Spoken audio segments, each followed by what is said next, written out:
Hey, what's going on, guys? I've been using Apple phones for a long time, and this is the first time I'm using Pixel phone.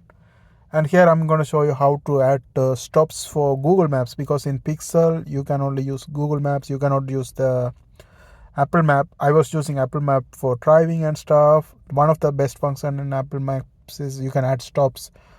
I was struggling to do that in Google Maps, but now I figured out the way. I hope this will help somebody who is switching also. So here, this is the Google Maps right here, and then so here my current location that's showing on the map.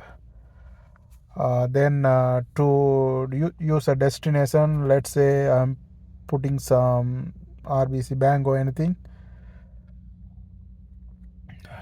Okay,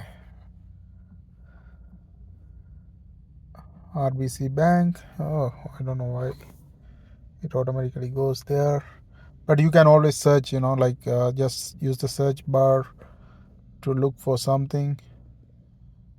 So I search RBC and I can choose whichever one close to me. I can use this and stuff like that. Okay, it's automatically coming to something. I'm gonna just close the app and reopen because okay, now it's fresh. Let me find an RBC.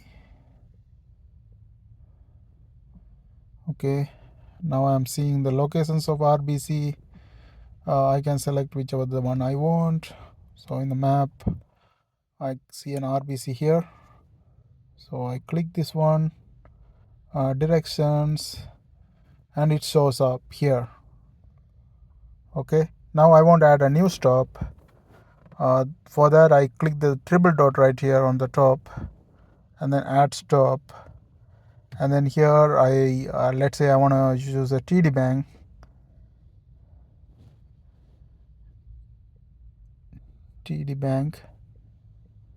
And I can search for it, and it's gonna show all the TD banks on the map, and I can choose whichever I want. Let's say I'm choosing this.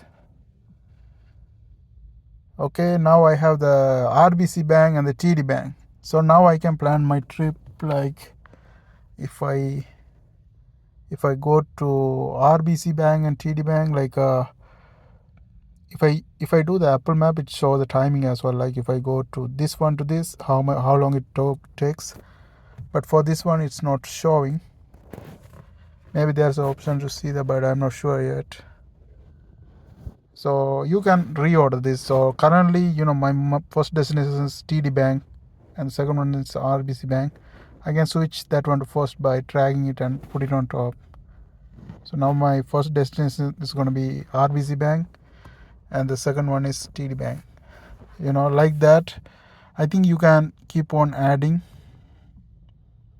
nine like that.